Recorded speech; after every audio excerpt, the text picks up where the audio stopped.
नमस्कार, आप देख रहे हैं न्यूज 18 स्पेशल। मैं हूं शुभम मिश्रा आपके साथ।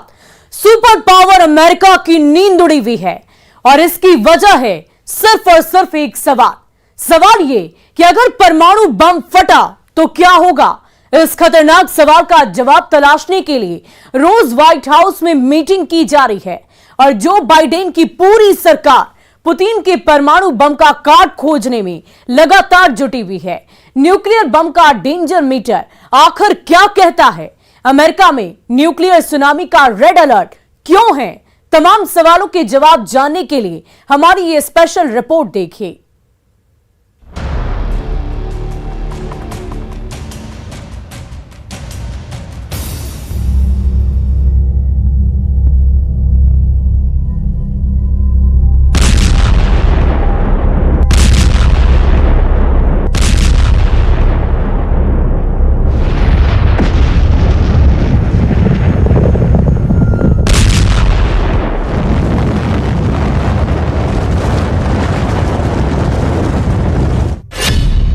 परमाणु हमले का विकल्प नंबर 1।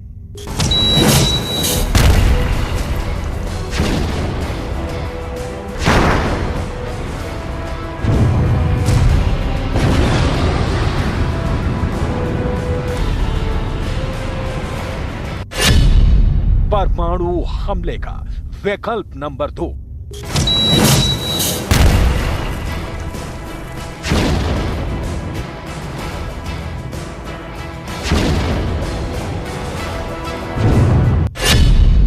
परमाणु हमले का विकल्प नंबर 3।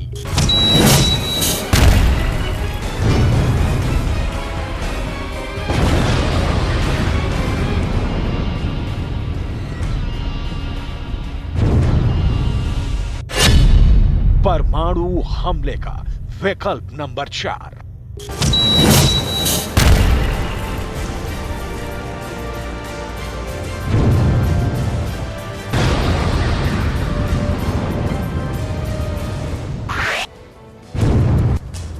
परमाणु हमले के इन 4 विकल्प में से किसी भी एक विकल्प का इस्तेमाल हुआ तो वो होगा जिसे देखकर पूरी दुनिया दहल जाएगी।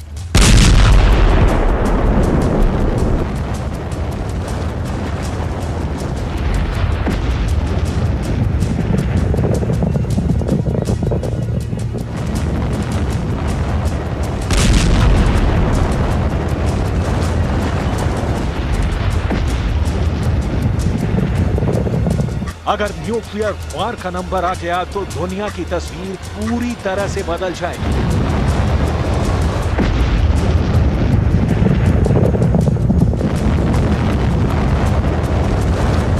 परमाणु बम दुनिया के जिस हिस्से पर गिरेगा वो वीरान हो जाएगा, वहां की धरती बंजर हो जाएगी। उस परमाणु युद्ध के आगे यूक्रेन के ये धमाके भी बहुत छोटे साबित होंगे। ऐसा एक भी दिन नहीं है जब अमेरिका के व्हाइट हाउस में न्यूक्लियर बम पर सीक्रेट मीटिंग नहीं होती। एक भी दिन ऐसा नहीं गुजरता जब बाइडेन प्रशासन अपने एटम बम वाले दुश्मनों पर मंथन नहीं करता।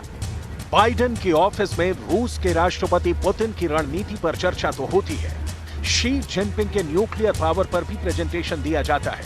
व्हाइट हाउस के उस मीटिंग में उत्तर कोरिया के supreme commander Kim Jong Un को भला कैसे नजरअंदाज किया जा सकता है। दुनिया भर में मशहूर टाइम्स न्यूज़पेपर की स्पेशल रिपोर्ट की हेडलाइन पढ़िए। इसमें साफ साफ और मोटे मोटे अक्षरों में लिखा है, परमाणु युद्ध का जोखिम अब बाइडेन प्रशासन के लिए रोज का मुद्दा बन गया है। अब इस दूसरे हेडलाइन को पढ़ लीजिए। द अटलांटिक में लिखा है, the nukes never went away, यानी न्यूक्लियर बम कभी भी दूर नहीं गए हैं। अब तीसरी हेडलाइन पर नजर दौड़ाइए। इसमें लिखा है, पुतिन परमाणु आपदा हकीकत में कैसी दिखेगी। क्या होगा अगर परमाणु बटन दबा और न्यूक्लियर हमला हुआ।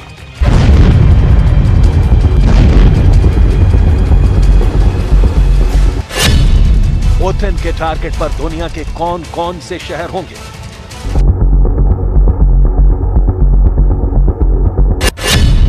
और अगर अगर इन शहरों पर न्यूक्लियर बम गिरा तो क्या होगा?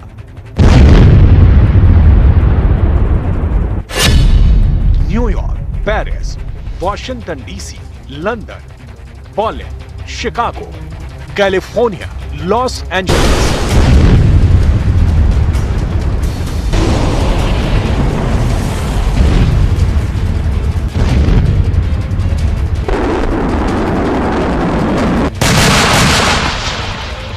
ये नाम इसलिए क्योंकि पुतिन की रेंज इन शहरों तक है, और अगर नाटो और अमेरिका ने उनके साथ न्यूक्लियर युद्ध शुरू किया तो पुतिन इन सभी शहरों को धूल में मिला देंगे। पुतिन का गुस्सा जलाकर राख कर देगा। ये बात बाइडन भी जानते हैं, मैक्रो भी जानते हैं, ऋषि सुनक भी जानते हैं और ओलाफ शॉल्ज भी जानते हैं।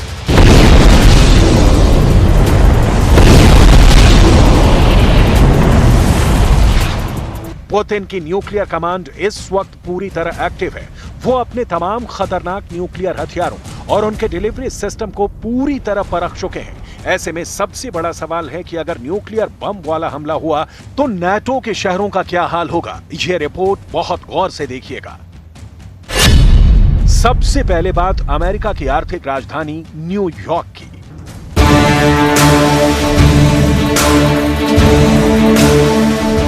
न्यूयॉर्क पर रूस से अगर परमाणु हमला हुआ तो वो लंबी दूरी की रेंज वाली मिसाइलों से होगा, और अगर इस शहर के बीचों बीच न्यूक्लियर ब्लास्ट हुआ तो उसका नतीजा देख लीजिए। अगर हमला 500 किलोटन के न्यूक्लियर बम से हुआ, यानी ऐसा बम जो हिरोशिमा पर गिराए गए एटम बम से 30 गुना ताकतवर हो, तो क्या होगा? न्यूयॉर्क शहर के बीचों बीच इस धमाके से करीब करीब पूरा शहर खत्म हो जाएगा।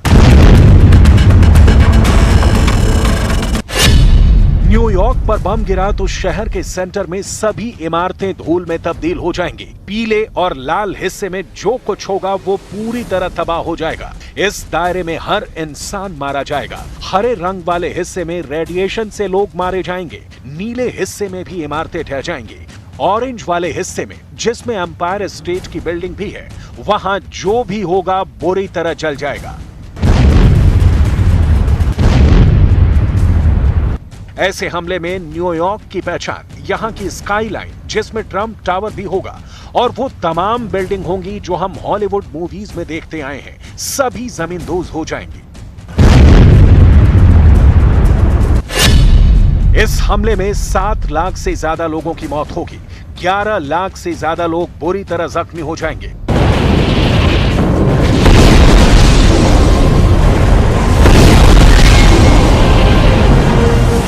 पुतिन के पास ऐसी कौन कौन सी मिसाइल है जो न्यूयॉर्क तक पहुंच सकती है, आपको आगे बताएंगे। पहले देखिए परमाणु हमले में लंदन का क्या हाल होगा। लंदन के सेंटर में बम गिरने से 3 किलोमीटर बड़ा आग का गोला सब कुछ जलाकर राख कर देगा। रूस ने अगर लंदन पर मिसाइल दागी तो दावा किया गया है कि यह सिर्फ 3 मिनट के अंदर लंदन को दुनिया के नक्शे से मिटा देगी। लंदन पर परमाणु हमला हुआ तो ब्रिटेन की संसद धूल में तब्दील हो जाएगी। यहां प्रधानमंत्री का निवास, सब कुछ खत्म हो जाएगा।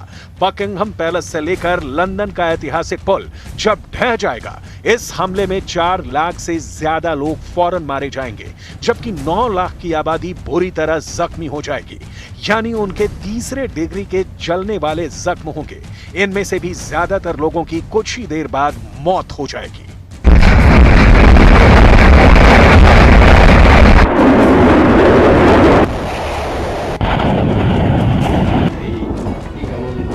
पुतिन ने फरवरी में युद्ध की शुरुआत के बाद ही फौरन वार्निंग देते हुए अपना परमाणु तहखाना खोल दिया था। सवाल है कि क्या पुतिन अपने सबसे खतरनाक मिसाइलों को लॉन्च करेंगे? ये वो मिसाइल हैं जो इस वक्त पूरी तरह एक्टिव हैं।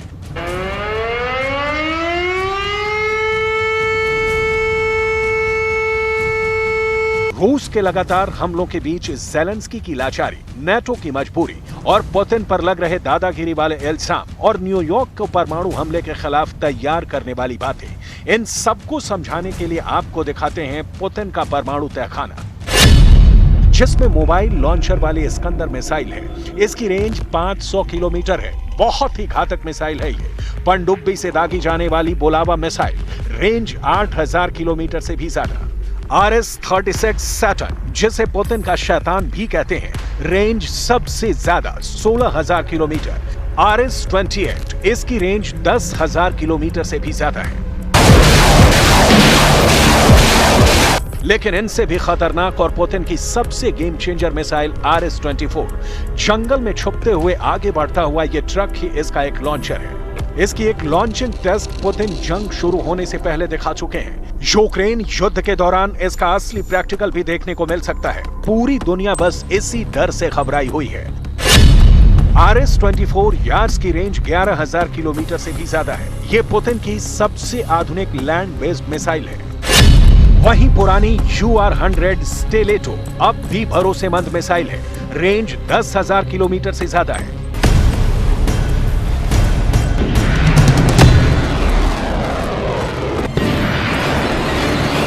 पुतिन के ऑफिस ने तो खुल्लम खुल्ला बोल दिया है कि रूस के अस्तित्व पर खतरा आया तो परमाणु बम का इस्तेमाल नहीं होगा। इसकी कोई गारंटी नहीं दी जा सकती।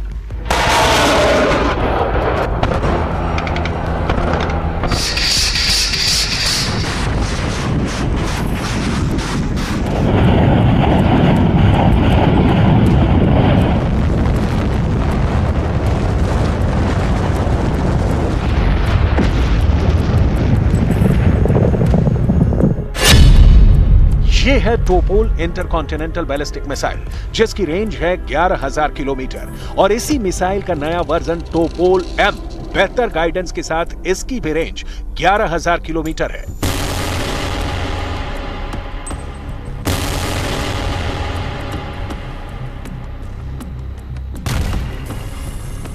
अब सवाल है, ये टोपोल कहां तैनात है? टोपोल के दोनों वर्जन क्यों अमेरिका और नाटो के लिए खतरा है? टोपोल मिसाइल, जिसकी रेंज 11000 किलोमीटर है, वो 8 सीक्रेट बेस से लॉन्च की जा सकती है और इनकी जद में अमेरिका के न्यूयॉर्क और वॉशिंगटन DC शहर भी होंगे। न्यूयॉर्क का हाल जो होगा वो आप देख चुके हैं। अब वॉशिंगटन DC यानी अमेरिका की कैपिटल सिटी का हाल देखिए, क्योंकि ये पुतिन और रूस की मिसाइलों का प्राइम टारगेट कहा जा सकता है।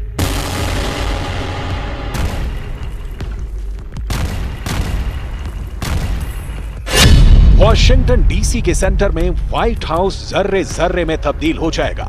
अमेरिका की संसद पूरी तरह ढह जाएगी। वहां के सुप्रीम कोर्ट का भी सर्वनाश होगा। पीले दायरे में सब कुछ पिघल जाएगा और ऑरेंज दायरे तक तबाही बहुत खतरनाक होगी। वॉशिंगटन DC पर परमाणु हमला हुआ तो करीब 4 लाख लोगों की मौत होगी, जबकि 3 लाख लोग बुरी तरह जख्मी हो जाएंगे।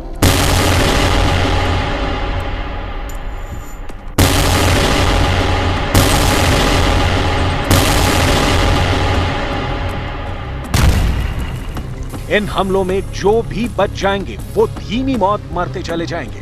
15% लोग तो कैंसर का शिकार हो जाएंगे और फिर उनकी जान चली जाएगी। अमेरिका पर ऐसे हमले का खतरा सबसे ज्यादा है।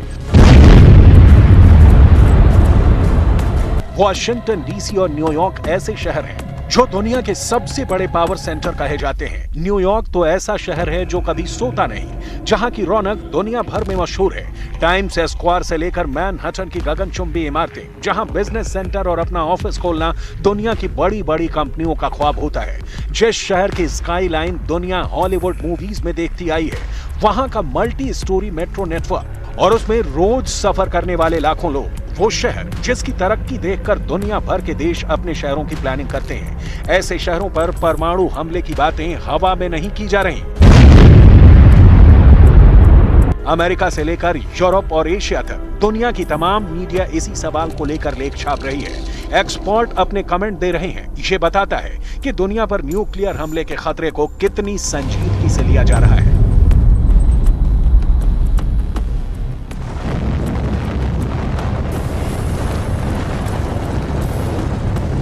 रूस की मीडिया में तो कहा जा रहा है कि यूक्रेन के पास परमाणु बम है, जिसका धमाका करके पूरा इल्जाम रूस पर डाला जा सकता है और फिर अमेरिका रूस की तरफ परमाणु हमले का आदेश दे सकता है। Находится термоядерный боеприпас, который будет предназначен для использования в качестве провокации. Предполагается, что взрыв этого боеприпаса, значит, на фоне постоянных утверждений США и НАТО о том, что, значит, Россия готовится к применению ядерного оружия, в преддверии вот этого наступления или в ходе этого наступления, для того, чтобы сказать, что вот Россия терпит поражение, нанесла ядерный удар по украинским войскам, который закончится... Ну, мы про это проговаривали да, много раз. который закончится, значит, несколькими десятками тысяч жертв среди мирного населения, вот, позволит Соединенным Штатам Америки оправдать крупномасштабные ракетные удары по территории.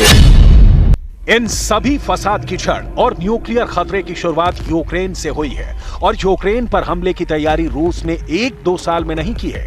इसके पीछे 2014 के बाद के कई युद्धाभ्यास हैं जो यूक्रेन बॉर्डर के आसपास ही किए गए हैं, जबकि रूसी नेवी की एक्सरसाइज ऐसी रही हैं कि नाटो के हाथ पैर कांपने लगे। अगर परमाणु बम का टारगेट अमेरिका बना तो अमेरिका के ऐसे 3 दुश्मन हैं जो उस पर परमाणु हमला करने की ताकत रखते हैं। पहला है रूस, जिसकी मिसाइल पूरे अमेरिका को कवर करती है। दूसरा है चीन, जिसकी रेंज में भी पूरा अमेरिका है। और तीसरा है उत्तर कोरिया, जो अमेरिका के पश्चिमी तट पर बसे शहरों को मिट्टी में मिला सकता है। अब सवाल है कि इन तीनों में कौन सा देश इस वक्त अमेरिका को लेकर सबसे ज्यादा आक्रामक है, जो अमेरिका पर परमाणु हमला करने के फैसले से भी पीछे नहीं हटेगा। क्या वो रूस के राष्ट्रपति व्लादिमीर पुतिन है, जिनकी मिसाइलों से अमेरिका डरा सा रहता है? क्या वो चीन के राष्ट्रपति शी जिनपिंग है, जिनकी खामोशी ही अमेरिका से लेकर ताइवान और जापान को डराने के लिए काफी होती है? या फिर उत्तर कोरिया के supreme leader Kim Jong Un के ऑर्डर पर अमेरिका पर न्यूक्लियर अटैक हो सकता है? किम जोंग उन ने अपनी मिसाइल लगातार दिखाई है। किम जोंग का हंसता खिलखिलाता हुआ चेहरा उनके किसी भी दुश्मन को डरा सकता है। खास तौर से किम जोंग को अपनी लंबी दूरी की मिसाइलों के टेस्ट पर खूब जश्न मनाते हुए देखा जा सकता है।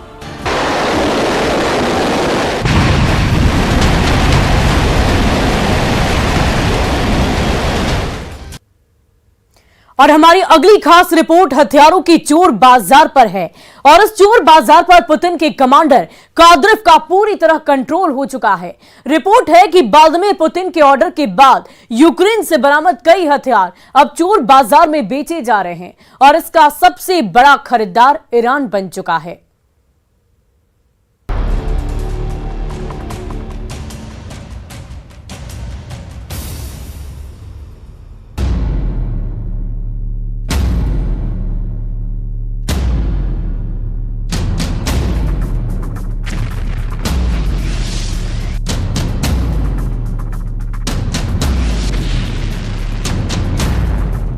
ज़ेलेंस्की ने रूस के टैंक पर अमेरिका की ज़ैवलिन मिसाइल चलाई। पुतिन देखते रहे। ज़ेलेंस्की ने रूस की बख्तरबंद गाड़ियों पर ब्रिटेन की एन लॉ मिसाइल चलाई। पुतिन सब कुछ खामोशी से देखते रहे। ज़ेलेंस्की ने पुतिन के विमानों को अमेरिका के स्टिंगर मिसाइल से मार गिराया। पुतिन सब्र करते रहे, सही वक्त का इंतजार करते रहे। लेकिन अब पुतिन ने ऐसे कई वेपन सिस्टम को बरामद करके बना लिया है ज़ेलेंस्की के हथियारों का सबसे बड़ा चोर बाजार। पुतिन के चोर बाजार में कौन कौन से हथियार हैं, बहुत गौर से देखिएगा, क्योंकि पुतिन ने अब ज़ेलेंस्की और उनके गॉडफादर को बदनाम करने का फैसला किया है। पुतिन ने अमेरिका के साथ पूरे नाटो की बहुत ही खतरनाक टेक्नोलॉजी को सरेआम नीलाम करने की ठान ली है। पुतिन अब बाइडेन के सबसे सीक्रेट हथियार पूरी दुनिया में नीलाम करेंगे। ये ऐसे हथियार हैं जिनसे पुतिन को बहुत भारी नुकसान हुआ है। पुतिन की फौज को कई मोर्चों से पीछे हटना पड़ा है, लेकिन कई मोर्चों पर पुतिन ने ज़ेलेंस्की के ये हथियार जब्त भी किए हैं। जब यूक्रेन की सेना इन हथियारों को छोड़कर या तो फरार हो गई या फिर उसने सरेंडर कर दिया। इनमें अमेरिका से मिली ज़ैवलिन मिसाइल है, इनमें ब्रिटेन से मिली एन लॉ एंटी टैंक मिसाइल है, इसमें अमेरिका की एंटी एयरक्राफ्ट मिसाइल स्टिंगर है और इसमें ब्रिटेन से मिला air defence system star streak भी है।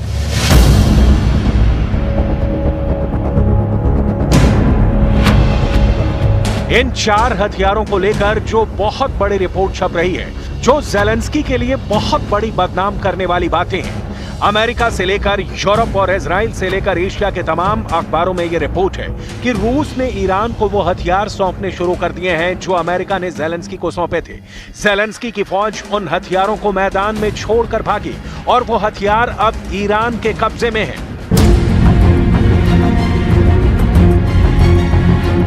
ये ऐसे हथियार हैं जिनसे रूस को भी मात खानी पड़ी है। किसी भी युद्ध में टैंक सबसे सुरक्षित और सबसे ताकतवर मशीन मानी जाती है, लेकिन ज़ेलेंस्की को अमेरिका और नाटो ने जो हथियार दिए, उसने इस बात को गलत साबित कर दिया है। क्योंकि जिस टैंक को रूस ने मॉस्को में विक्ट्री डे परेड में बहुत शान से उतारा,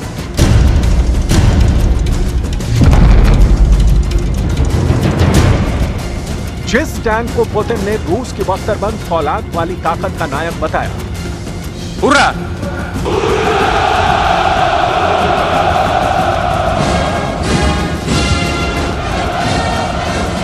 जिस टैंक को रूस ने यूक्रेन में इस उम्मीद के साथ उतारा कि वो ज़ेलेंस्की की फौज को रौंद डालेगा,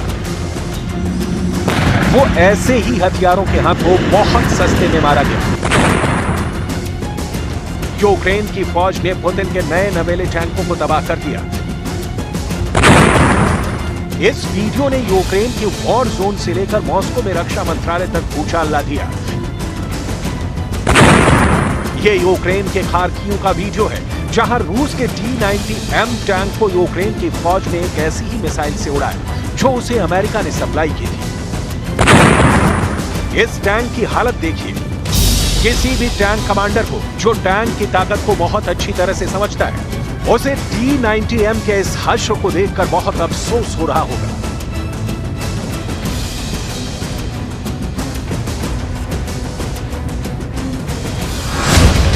यूक्रेन का दावा है कि उसने रूस के करीब 2800 टैंक तबाह कर दिए हैं।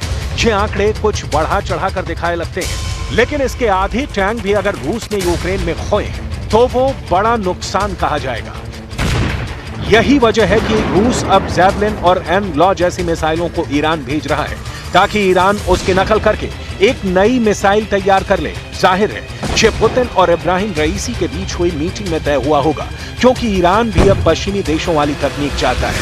वो ऐसे हथियार खुद तैयार कर सकता है। ये ईरान ने शाहिद जैसे ड्रोन बनाकर दिखा दिया है। यूक्रेन की फौज और मिलिशिया इस वक्त 2 और तरह के एंटी टैंक वेपन सिस्टम का इस्तेमाल कर रहा है। इसमें अमेरिका से मिला javelin anti tank guided missile system है, जिसकी रेंज 4 किलोमीटर है। एक जैवलिन सिस्टम की कीमत 1 करोड़ रुपए से ज्यादा है, जबकि इसकी एक मिसाइल की कीमत 60 लाख रुपए है। ब्रिटेन से मिला एन-लॉ सिस्टम यानी next generation light anti tank weapon, इसकी रेंज 800 मीटर है। एक एन-लॉ मिसाइल की कीमत 30 लाख रुपए है। ये दोनों टॉप एंगल अटैक वाली मिसाइल है। ये मिसाइल टैंक के ऊपरी हिस्से पर अटैक करती हैं। सभी टैंक साइड से चाहे जितनी मोटी बख्तर क्यों ना ओढ़े हुए हैं, उनका ऊपरी हिस्सा जहां से क्रू बाहर निकलता है, उसकी फौलादी चादर इतनी मोटी नहीं होती। यही वजह है कि जब वहां हमला होता है तो मिसाइल टैंक के अंदर तक घुस जाती है, और तब होता है ऐसा धमाका जिससे टैंक का पूरा क्रू सैकड़ों डिग्री तापमान में पिघल सा जाता है। साथ में टैंक का ऊपरी हिस्सा यानी टर्रेट धमाके के बाद तेजी से ऊपर उड़ जाती है, क्योंकि टैंक के अंदर भी गोले रखे होते हैं, जिन्हें टैंक से दागने के लिए भी इस्तेमाल किया जाता है। यानी टैंक का एमुनिशन जब टैंक में आग लगती है तो उसमें रखे 45 गोले भी एक्टिव हो जाते हैं, और फिर बड़ा सा ऐसा ब्लास्ट होता है जिससे ऊपरी हिस्सा बहुत ऊपर उछल कर गिर जाता है। जैवलिन जैसी मिसाइल की मदद से यूक्रेन की फौज का एंटी टैंक हमलों में कामयाबी का रेट 95% तक रहा है। ऐसी ही कामयाबी उसे ब्रिटेन से मिली एन-लॉ मिसाइल से मिली है, जो किसी भी टैंक या बख्तरबंद गाड़ी पर टॉप एंगल अटैक करने के लिए बहुत ही बेहतरीन हथियार माना जाता है। ब्रिटेन अब तक यूक्रेन को 5000 से ज्यादा एन-लॉ मिसाइल दे चुका है। इसके अलावा यूक्रेन ने ब्रिमस्टोन एंटी शिप मिसाइल भी यूक्रेन को दी है। यूक्रेन को ब्रिटेन से स्टार स्टीक एयर डिफेंस सिस्टम मिल चुका है। रूसी टैंक पावर की बैकबोन कहे जाने वाले T-72 और T-90 और BMP जैसी कई इन्फेंट्री फाइटिंग व्हीकल इस युद्ध में खिलौनों की तरह तबाह कर दिए गए। ऐसे ही हमलों में मिसाइलों को देखकर रूस की फौज कई जगह अपने टैंक और बख्तरबंद गाड़ी छोड़कर भी भागी है। और फिलहाल न्यूज 18 स्पेशल में आज के लिए बस इतना ही। आप बने रहे न्यूज 18 बिहार झारखंड के साथ।